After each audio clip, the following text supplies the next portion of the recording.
سرکار دو عالم صلی اللہ علیہ وسلم نے ارشاد فرمایا قیامت تک جو بندہ بھی نبی کے بارے میں بات کرے، کسی بھی نبی کے بارے میں بات کرے، اس کو کاٹ کے رکھے۔ یہ سرکار نے فرمایا، نعرہ سنا ہوگا گستاخ نبی کی ایک سزا، سر تن سجدہ، سر تن سجدہ۔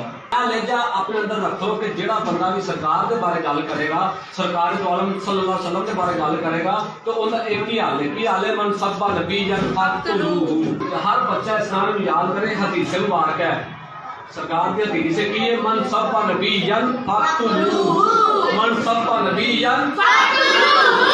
اسی کہنا فقتلوہ، من سب نبی من سب نبی۔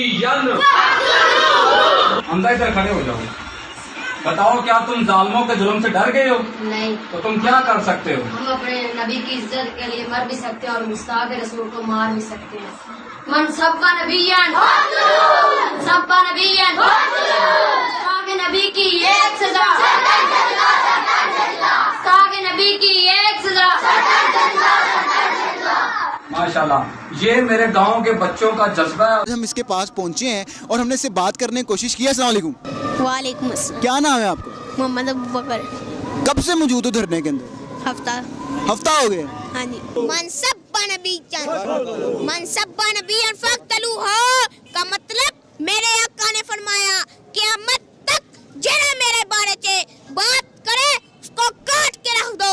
فقتلو دین جاوے کس سے گستاخ نو، رات تک نیند نہ آوے، گستاخ نبی کی ایک صدا، سرتن سجدہ، سرتن سجدہ، گستاخ نبی کی ایک صدا، سرتن سجدہ۔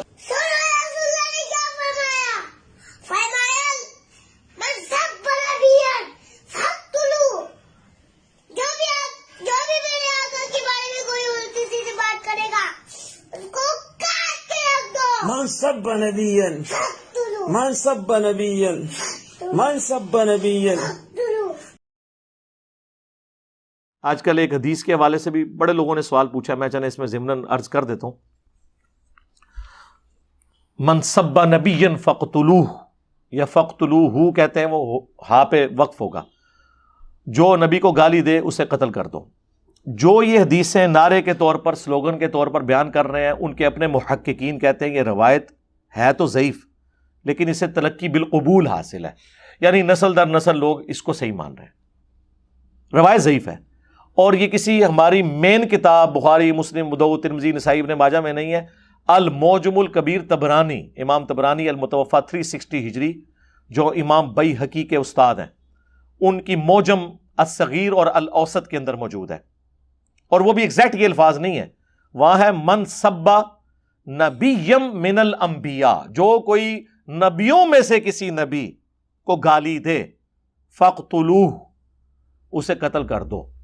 اگر وقف نہیں کریں گے تو فقتلوہ کہہ دیں، لیکن روایت اس کی اسناد منقطع ہیں، متروک راوی، جھوٹے راوی ہیں، اور یہ مانتے ہیں خود، لیکن کہتے ہیں نہیں تلقی بالقبول حاصل ہے، اس کو باقی چیزیں سپورٹیو ہیں۔ ہاں ٹھیک ہے، جو چیزیں سپورٹیو ہیں ان کو ہم مانتے ہیں، لیکن ان کو ہم ویسے نہیں مانتے جس طرح آپ مان رہے ہیں کہ آپ نے خود ہی جج بننا ہے اور آپ نے اپنے معاملات کو ایگزیکیوٹ کر دینا ہے، اور جوڈیشری میں جائے بغیر ہی نہ شواہد کٹھے کیے گئے۔ اور میرے بھائی یہاں تو سارے اہل حدیثوں کو اور دیوبندیوں کو بریلوی گستاخ رسول مانتے ہیں، نہیں مانتے؟ سارے اہل حدیث جو ہیں وہ بریلویوں کو مشرک مانتے ہیں، کیا نہیں مانتے؟ ایک دوسرے کے خلاف انہوں نے فتوے لکھے ہوئے ہیں۔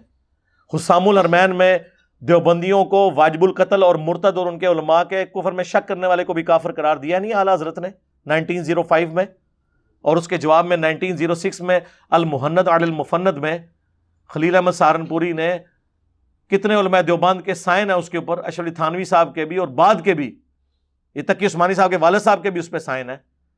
احمد بریلوی اور ان کی پوری جماعت کو شیطانی لشکر نہیں ڈکلیئر کیا، اور ساتھ مثال دی جس طرح انبیاء پہ حملہ آور ہوتے تھے، یعنی کافر کہا، اور کہا علماء دیوبند رضی اللہ عنہم پر ہوئے ہیں، 14ویں صدی کے مولویوں کو رضی اللہ عنہم۔ المفند ایک بابا سے ٹھہرایا ہوا، احمد بریلوی کو کہا المحند علی المفند، ہند کی تلوار ایک پاگل بابے کے اوپر، انہوں نے لکھی تھی اسام الحرمین، حرمین کی تلوار، تو کافر نہیں کہا، وہ تو سارے ایک دوسرے کو کہتے ہیں۔ اعلیٰ حضرت نے تو احکام شریعت میں لکھا ہے کہ وہابی، دیوبندی، اہل حدیث، اور وہابی و دیوبندی اہل حدیث کو کمبائنڈ کہتے ہیں، اور رافضی اور قادیانی کافروں کو بیچ میں شامل کیا. یہ 1,00,000 دفعہ بھی اللہ کا نام لیں تو ذبیحہ مردار رہے گا, اور یہ سب کے سب مرتد ہیں, یعنی واجب القتل. یہ پتہ نہیں مرتد کیوں کہا, کیا پہلے بریلوی تھے تو پھر چینج ہوئے نے؟ تسی کو کافر ہی کہو نا, مرتد اتنی وڈی ڈگری تاکہ وڈ دو انہوں نے. البتہ یہود و نصارہ کا ذبیحہ حلال ہے. ہاں یہ بات ٹھیک ہے کہ یہود و نصارہ اگر اللہ کا نام لیں تو ان کا ذبیحہ حلال ہے. تو ان کو یہود و نصارہ سے بدتر کہہ دیا, قادیانیوں کی صف میں لا کے کھڑا کر دیا. اور ملفوظات اعلیٰ حضرت کی پہلی جلد جو انہوں نے خود پڑھی ہے, ان کے بیٹے نے جمع کی ہے, مصطفیٰ رضا خان نوری نے, جس کی نعت ہے تو شمع رسالت ہے عالم تیرا پروانہ, اس میں انہوں نے لکھا ہے کہ وہابیوں کی نہ نماز ہے, نہ جماعت ہے. پوچھا گیا نا کہ پیچھے نماز پڑھ سکتے ہیں, وہ کہتے ہیں نماز کیا پڑھو گے, ان کی تو اپنی نہیں ہوتی. پوچھا گیا مسجد, تو کہا کفار کی مساجد مثل گھر کے ہیں. کافر کا لفظ کافر کا موجود ہے. اذان, انہوں نے کہا اذان بھی ان کی باطل ہے جیسا نماز و جماعت باطل ہے. البتہ اللہ کے نام پر اور نبی علیہ السلام کے نام پر عز و جل اور صلی اللہ علیہ وآلہ وسلم آپ کہہ لیں تو ٹھیک ہے. ایک دوسرے کو کافر نہیں قرار دے کے گئے ہوئے, تو سارے ایک دوسرے کو گستاخ رسول بھی سمجھتے ہیں. تو پھر تو یہ قتل و غارت کا ایک بازار گرم ہو جائے گا. رہ گی وہ روایتیں, جس طرح ابو داؤد میں حدیث ہے حضرت ابوبکر صدیق رضی اللہ تعالیٰ کے بارے میں, ایک شخص نے ان کے ساتھ مس بہیو کیا تو دوسرے نے کہا حضرت اجازت دے میں اس کا گلا کاٹ دوں. انہوں نے فرمایا نہیں, اور بعد میں کہا اگر میں تمہیں کہہ دیتا تو تم یہ کر دیتے. ان کا ہاں میں کر دیتا. تو حضرت ابوبکر نے کہا کہ نبی علیہ السلام کے بعد کسی کے لیے شایع نہیں ہے کہ انہیں کوئی گالی دے نبی علیہ السلام کے علاوہ کسی ہستی کو تو اس کو قتل کیا جائے. یہ رسول اللہ کا پروٹوکول ہے. لہذا مجھے بھی اگر اس نے گالی دی تھی یا دیتا تو مجھ سے قتل نہیں کر سکتے. تو اب یہ دہشت گرد تنظیموں سے پوچھو کہ جو صحابہ کرام کو گالیاں دیتے ہیں تم انہیں کیوں قتل کرتے ہو؟ حضرت ابوبکر تو خود کہہ رہے ہیں کہ مجھے گالی دینے والوں کو تم نے قتل نہیں کرنا. مولا علی علیہ السلام تو خوارج کے بارے میں کہہ رہے ہیں, جو خوارج مولا علی کو کافر کہتے تھے, کہا یہ ہماری ایک جماعت ہم میں سے نکلی, ہمارے بھائی بگوڑے ہو گئے ہیں. پوچھا کہ منافق ہیں, کہا منافق تو بڑا تھوڑا اللہ کا ذکر کرتے ہیں, یہ منافق نہیں. پوچھا کہ کافر, کہ کافر بھی نہیں ہے, یہ تو کفر سے بھاگے ہیں یہ سمجھ کے کہ میں کافر ہو گیا ہوں. اگر کافر بھی نہیں منافق بھی نہیں تو پھر تیسری کیٹیگری کون سی ہے؟ مسلم, بگوڑے, باغی مسلم. تو مولا علی کو ڈائریکٹ جنہوں نے کافر کہا انہوں نے ان کو بھی کہا کہ نہیں دی اس فٹ کی کہ جو کافر کہے گا کفر لوٹ جائے گا. ان کو پتا تھا, ان کو اپنے فام سے غلطی لگی. بخاری مسلم میں حدیث ہے, ایک بدری صحابی نے جب حضور علیہ السلام کی مخبری کر دی, حضرت عمر نے اسے کہہ دیا منافق, اجازت دیں اس منافق کا گلا کاٹوں. آپ نے فرمایا بدری صاحب کی اگلی پچھلی غلطیاں معاف ہیں. حضرت عمر کو بھی توبہ نہیں کروائی کیونکہ انہوں نے اپنے اجتہاد سے سمجھا کہ نبی کے ساتھ غداری کرنے والا منافق ہے, ابن ابی بلتا ہے نہیں تھا وہ. ان کی طرف منافقت اس لیے نہیں لوٹی کہ انہوں نے بھی اجتہاد سے یہ سمجھا کہ اس کی ایکٹیویٹی تو منافقانہ تھی, اس میں تو کوئی شک نہیں ہے, لیکن اللہ کے نبی نے کہا نفس سے مغلوب ہو کے چکے ہوا ہے اس لیے چھوڑ دو. تو یہ بڑے مشکل معاملات ہیں. کعب بن اشرف کے قتل والی روایت لے آتے ہیں صحیح بخاری سے. تو کعب بن اشرف تو ریگولرلی مسلمانوں اور یہودیوں کی ایک آپس میں ایک کولڈ وار چل رہی تھی, اس میں وہ ایک سرگنا کے طور پہ تھا. وہ تو ہم بھی یعنی جن ملکوں کے ساتھ ہماری جنگیں ہوں گی یا دشمنی چل رہی ہوگی تو ہم ان کے ایجنٹس کو کیا مروائیں گے نہیں, یا ان کے سرگنا کو؟ تو یہ حالت جنگ کی بات ہے. ورنہ مجھے بتائیں سب سے بڑا گستاخ رسول اس پلانٹ ارتھ کے اوپر عبداللہ ابن ابی تھا نبی کے زمانے میں صلی اللہ علیہ وآلہ وسلم, جس کے بارے میں قرآن میں آیا ہے کہ اس نے یہ سٹیٹمنٹ دی تھی کہ جب ہم عزت والے مدینے میں جائیں گے تو وہاں سے ذلیلوں کو نکال دیں گے. اور کسے کہا؟ اللہ کے نبی کو اور ان کے صحاب کو. اس سے بڑا کوئی کلمات کفر اور گستاخی ہو سکتی ہے؟ اور صحیح بخاری میں زید بن ارقم کے بارے میں آتا ہے, انہوں نے یہ بات سن لی, حضور کو بتائی, اور حضور نے جب بلا کے عبداللہ ابن ابی کو پوچھا, اس نے کہا نہیں میں نے ایسی کوئی بات نہیں کی ہے. ڈر گیا نا, مکر گیا, صحت جرم سے انکار کر دیا. اب وہ صحابی اتنے پریشان ہوئے, اللہ نے اس صحابی کی صفائی میں قرآن نازل کر دیا. زید بن ارقم غدیر خم کے راوی,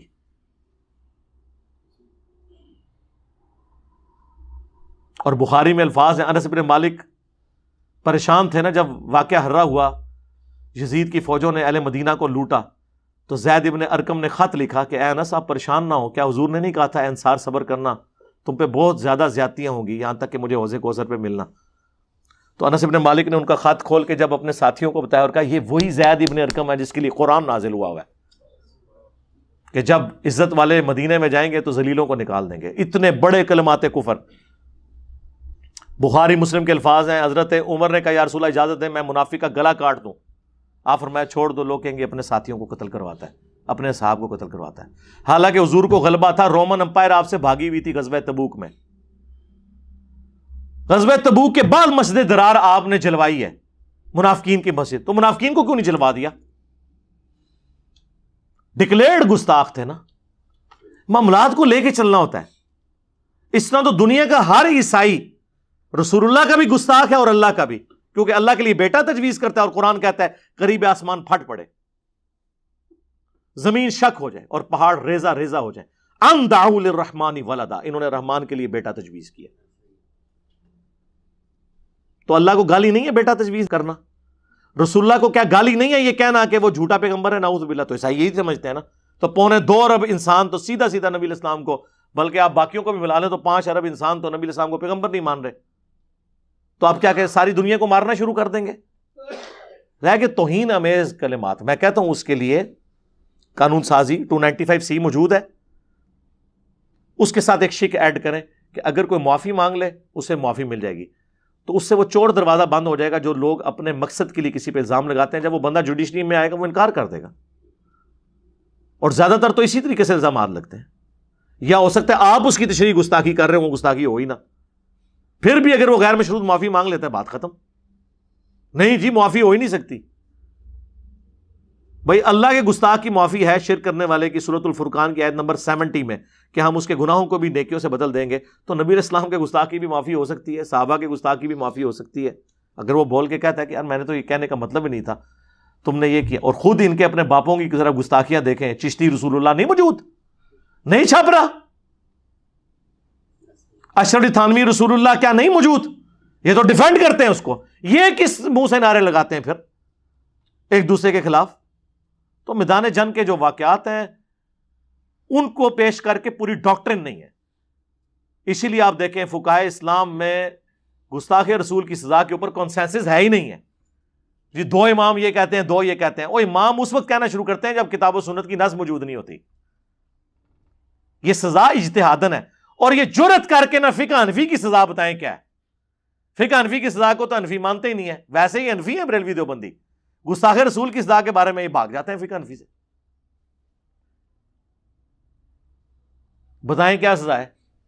نہیں بتا سکتے، کیونکہ وہ تو ان کے بالکل اپوزٹ ہے. وہ تو تقی عثمانی صاحب کی بھی آڈیو لیک ہو گئی تھی، انہوں نے خود مانا تھا. ان کے کسی شاگرد نے وہ ریکارڈنگ کر کے نا آڈیو چڑھا دی نیٹ کے اوپر. حنفی مسلک میں گستاخی کی سزا قتل نہیں ہے، بلکہ کوئی بھی حاکم اپنے ضوابطین کے مطابق جو سزا تجویز کرے وہ کر سکتا ہے. سمجھے نا؟ الا یہ کہ مسلمان ہو تو مسلمان اس سے مرتد ہو جائے گا، مرتد کی سزا قتل ہوتی ہے. اور غیر مسلم اگر کرے گا تو غیر مسلم جو ہے اس کی سزا قتل نہیں ہے، کوئی اور سزا اس کو دی جائے گی. حنفیہ کا مطلب یہ ہے. لیکن جمہور کا قول یہ ہے کہ ہر صورت میں چاہے گستاخی کرنے والا مسلمان ہو یا غیر مسلم ہو، ہر صورت میں اس کی سزا قتل ہے. اور پاکستان میں جو قانون بنایا گیا، قانون توہین رسالت، وہ جمہور کے قول پر بنایا گیا کہ اگر کوئی گستاخی کرے تو اس کی سزا قتل ہے. انہوں نے مانا نہیں ہے سزا، توبہ پیش کریں، قید کریں، ٹھیک ہے یہ اچھی بات ہے. چلے کوئی سزا فساد فی الارض کے تحت کرنا چاہتا ہے وہ ایز اے لارج ہزارڈ ہے، جو سورہ المائدہ میں 33 نمبر آیت میں آیت محاربہ میں آئی ہے کہ مخالف سمت کے ہاتھ پاؤں کاٹے جائیں. وہ ایز اے لاسٹ ہزارڈ ہے فساد فی الارض کے کانٹیکسٹ میں، اسی سے ڈیٹیکٹ کیا گیا. لیکن وہ بڑی شرائط کے بعد وہ سزا اسٹیبلش ہے. یہ تو نہیں کہ ہر بندہ دوسرے کو کر دے گا. اگلے دن مجھے کسی نے ای میل پہ ایک یہ ٹوکا نہیں ہوتا جو وہ جس سے کاٹا جاتا ہے گوشت، اس کی تصویر ایک 20-22 سال کا نوجوان داڑھی والا، اس نے ٹوکا اٹھایا ہوا، اس پہ لبیک یا رسول اللہ لکھا ہوا ہے. اب وما ارسلناک الا رحمۃ للعالمین کہاں پر لکھو گے؟ ٹوکوں کے اوپر لبیک یا رسول اللہ لکھا ہوا ہے. اب اندازہ کریں. اور یہ ٹوکے بھی اگر کافروں پہ چلنے ہوتے وہ بھی میدان جنگ میں، عام حالت میں نہیں، تو ہمیں تسلی ہوتی یہ ٹوکے تو ہمارے لیے ہیں. ظاہر ہے مسلمانوں بھی چلتے ہیں نا، اور کدھر چلتے ہیں. اور یہ سیالکوٹ میں بھی اگر کوئی پاکستانی قتل ہوا ہوتا نا، ہمارے ریاستی ادارے، ہمارے پرائم منسٹر، ہمارے وزراء، ہماری اپوزیشن سب لیٹی ہوئی ہوتی. پاکستانی کے خون کی کوئی قدر نہیں ان کے نزدیک. یہ تو غیر ملکی تھا تو اتنا ہنگامہ کھڑا ہوا ہے. اگر یہ کوئی پاکستانی مرا ہوتا تو آپ دیکھتے کہ کیا ہوتا. کچھ بھی نہیں تھا ہونا. نہیں مرے کتنے پاکستانی اس سے پہلے؟ اسی سیالکوٹ میں 2 بھائیوں کو بے دردی سے قتل نہیں کیا گیا؟ اس سے پہلے بھی کئی واقعات ہوئے ہیں. سائیوال انسیڈنٹ نہیں ہوا؟ اور ہمارے جو اسٹوڈنٹ عمران بھائی خوشاب میں، وہ بینک مینیجر جن کو سیکورٹی گارڈ نے قتل کیا، ناحق نہیں قتل کیا تھا، مولویوں نے بھی مان لیا. سزائے موت ہوئی ہے لیکن ابھی تک اسے اسیسینیٹ نہیں کیا انہوں نے. بڑی عدالت میں جا کے ہو سکتا ہے چھوٹ ہی جائے. اور پھر آخری حل کرتے ہیں عمر قید میں بدل دیں. عمر قید کیوں بھائی؟ ایک بندے نے زندگی چھینی ہے، آپ عمر قید؟ قرآن تو کہہ رہا ہے وَلَكُمْ فِي الْقِصَاصِ حَيَاةٌ يَا أُولِي الْأَلْبَابِ. اے عقل مندو، تمہارے لیے انسانیت کی زندگی چھپی ہوئی ہے قصاص میں، قتل کے بدلے قتل میں. دیت نہ لو، بلڈ منی نہ لو، بلکہ قتل کے بدلے قتل کرواؤ تاکہ انسانیت کی زندگی بچے. جب لوگ، اور پھر پاکستان کی تو جو سزا ہے نا عمر قید، وہ ہوتی بھی 10-12 سال کی ہے. اس میں بھی وہ کسی 14 اگست پہ اتنے معاف ہو گئے، کبھی کو بڑے بندے نے وزٹ کیا اتنے سال معاف ہو گئے، 10 سال بعد عمر قید کاٹ کے بندہ باہر آ جاتا ہے. اب 60 سال کی عمر میں ایک بندے نے 20 سال کی عمر میں کسی کو قتل کر کے 30 سال میں باہر آ گیا تو بزرگان دین بن کے ہی نکلے گا نا، بڑا ڈان بن کے نکلے گا، اپنی وہ ینگ ایج میں وہ اپنا فیم ہی حاصل کرے گا. تو یہ کون سی عمر قید ہوئی جی؟ عمر قید گورے دیتے ہیں، مرتے دم تک ہوتی ہے عمر قید. دنیا نہیں پھر ایسے بندے کی شکل دیکھتی اور نہ ڈرتی ہے. یہاں تو عمر قید والوں سے ڈر لگا ہوتا ہے کہ باہر نکل کے تو آگے بدلہ اتار لیں گے، اور اتارتے ہیں. پھر یہ کون سی عمر قید ہے؟ پہلے بندہ مار کے اندر گئے، پھر باہر نکل کے ان کو مارتے ہیں، ان وکیلوں کو مار دیتے ہیں جو ان کے کیسوں کی پیروی کرتے ہیں. اے عمر قید ہے؟ دھوکہ دیا ہوا ہے. تو یہ جو منصب نبی فقتلوہ، یہ روایت کمزور، اور جن دلائل سے ان کو کرتے ہیں وہ بھی اس طریقے سے نہیں ہے. اس کو خدا کے لیے اللہ سے ڈر جائیں. اور میں آپ کو اب بتاتا ہوں کہ پھر اگر آپ نے یہ کرنا ہے تو میں نے تو یہ پورا ایک نعرہ بنایا ہوا ہے، جیسے وہ حسبنا اللہ و نعم الوکیل، تو دوسری طرف دوسری آیت جوڑ دیتے ہیں ایک دوسری جگہ سے اٹھا کے، کیا نعم المولا و نعم النصیر. تو میں نے بھی پھر ایک اور بات اٹھائی ہے. مسند احمد میں حدیث ہے، اس کی روایت میں کلام ہے لیکن اس کو سپورٹیو حدیث ہے. مسند ابی یعلا کے اندر موجود ہے، المعجم الکبیر طبرانی کے اندر موجود ہے، اور کئی کتابوں میں.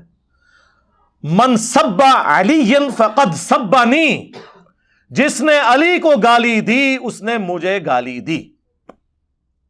یہ پہلا مصرع ہو گیا، من سب علی فقد سبنی. اون دوسرا مصرع جوڑ لو، ایتھے پاویں ضعیف بھی جوڑ لو، من سب نبی فقتلوہ. اون دسو کنوں تسی مانڈو لاڑا ہے. جس بنو امیہ نے ممبروں پر مولا علی پر سب و شتم کروایا. صحیح مسلم میں 6229 نمبر حدیث. لعن اللہ ابو تراب، ابو تراب پر لعنت، علی بن ابی طالب پر کہلوایا ممبروں سے. ان کی قبریں نہیں اکھاڑنی چاہیے، ان کی لاشوں کو نہیں ٹانگنا چاہیے. آپ کی ڈاکٹرن میں، میں نہیں کہتا لاش کی توہین کریں، وہ اپنا معاملات بھگت رہے ہوں گے آخرت میں جا کے، جن جن لوگوں نے اس میں حصہ ڈالا ہے. تو یہ پورا بتایا کریں. یہ بھی پھر نعرہ بنائے نا، من سب علی فقد سبنی، جس نے علی کو گالی دی اس نے مجھے گالی دی. وہ تو پھر ام سلمہ کے مسند ابی یعلا میں الفاظ ہیں، مشکات میں فٹ نوٹ پہ شیخ زبیر صاحب نے لیے ہیں. لوگوں تمہارے ممبروں پر رسول اللہ کو گالیاں بکی جاتی ہیں. تو ام سلمہ سے تابعی نے کہا اماں جان کس کی مجال ہمارے نبی پر گالی کرے. تو ام سلمہ رسول اللہ کی بیوی سب سے آخر میں فوت ہوئی، واقعہ کربلا کے بعد فوت ہوئی 64 ہجری کے اندر، 64 ہجری میں. کہا کیا تم ممبروں سے حضرت علی اور ان سے محبت کرنے والوں پہ سب نہیں کرتے ہو؟ جی سب کا ترجمہ تنقید ہے، وہ مسلم سے ہم نے بتا دیا لعنت بیچتے تھے. اور مجھے بتائیں حضرت علی کے اوپر تنقید کرنا نبی کے اوپر تنقید کیسے ہو گیا ہے؟ حضرت علی کے اپنے اعمال ہے، رسول اللہ کے اپنے اعمال ہے. تنقید یہاں ترجمہ بن ہی نہیں سکتا. لاجیکلی اگر حضرت علی کی پالیسی سے کسی کو اختلاف ہے اور وہ اس پہ کہتا ہے کہ یوں نہیں یوں ہونا چاہیے، تو رسول اللہ پہ تو تنقید نہ ہوئی. ہاں رسول اللہ کوئی بات کہہ رہے ہیں اور اس پہ کوئی اعتراض کرتا ہے وہ تنقید ہوگی. یہ سب کا معنی یہاں گالی کے معنوں میں تھا, کیونکہ یہ حدیث اپنے الفاظ کے ساتھ حفاظت کر رہی ہے. ام سلمہ نے کہا تم حضرت علی اور ان سے محبت کرنے والوں پر سب نہیں کرتے ہو, اور میں نبی کی بیوی گواہی دیتی ہوں کہ حضرت علی سے سب سے زیادہ رسول اللہ محبت کیا کرتے تھے. جب تم یہ کہتے ہو نا علی اور اس سے محبت کرنے والوں پر لعنت یا ان پہ سب کرتے ہو, تو گویا تم رسول اللہ پر سب کر رہے ہو, کیونکہ سب سے زیادہ تو رسول اللہ حضرت علی سے محبت کرتے تھے. وہ لعنت کرنے والوں کی ویسے یہ نیت نہیں ہوتی تھی, وہ حضرت علی اور ان سے محبت کرنے والوں سے مراد شیعان علی لیتے تھے اس زمانے کے. لیکن ام سلمہ نے کہا یہ کیٹاگوریکل جو جملہ ہے نا یہ رسول اللہ تک جاتا ہے, کیونکہ سب سے زیادہ رسول اللہ حضرت علی سے محبت کرتے تھے. اور کون کہہ رہا ہے؟ بیوی کہہ رہی ہے, عام بیوی نہیں, ام سلمہ. تو اب یہ نعرہ مکمل کریں, من سب علی فقد سبنی, جس نے علی کو گالی دی اس نے مجھے گالی دی. من سب نبی فاقتلوہ. پھر تو کہاں سے کہاں بات جائے گی میرے بھائی. یہ علمی پلیٹ فارم ہے, یہاں ہم علمی گفتگو اس لیے کرتے ہیں تاکہ لوگوں کو ایجوکیٹ کیا جائے. میرے ساتھ ریاستی اداروں کے لوگ بھی بات کرتے ہیں, میں نے کہا آپ لوگ جو کچھ کر رہے ہیں یہ وقتی ہے, ہم امت کو نیریٹو دے رہے ہیں, ڈاکٹرن آنے والی نسلوں کا بدل رہے ہیں. ایک جنگجو صرف ایک علاقہ فتح کر سکتا ہے, لیکن اس علاقے میں ڈاکٹرن چلانا یہ وائزین کا, پولیٹیشنز کا کام ہوتا ہے, جو لانگ ٹرم پالیسی دیتے ہیں کہ آنے والی نسلیں ٹرو ریلیجن کے اوپر آئیں. یہ کام بندوق کی زور پہ نہیں ہوتا, اس کے لیے دل جیتنے پڑتے ہیں, اور دل جیتنے کا ہتھیار علم ہے. سورۃ الانفال میں آیا کہ جو ہلاک ہوا دلیل سے ہلاک ہوا, اور جو زندہ ہوا دلیل سے زندہ ہوا. صلو علی محمد وآل محمد, اللہم صلی علی محمد وعلی آل محمد واصحاب محمد اجمعین الی یوم الدین.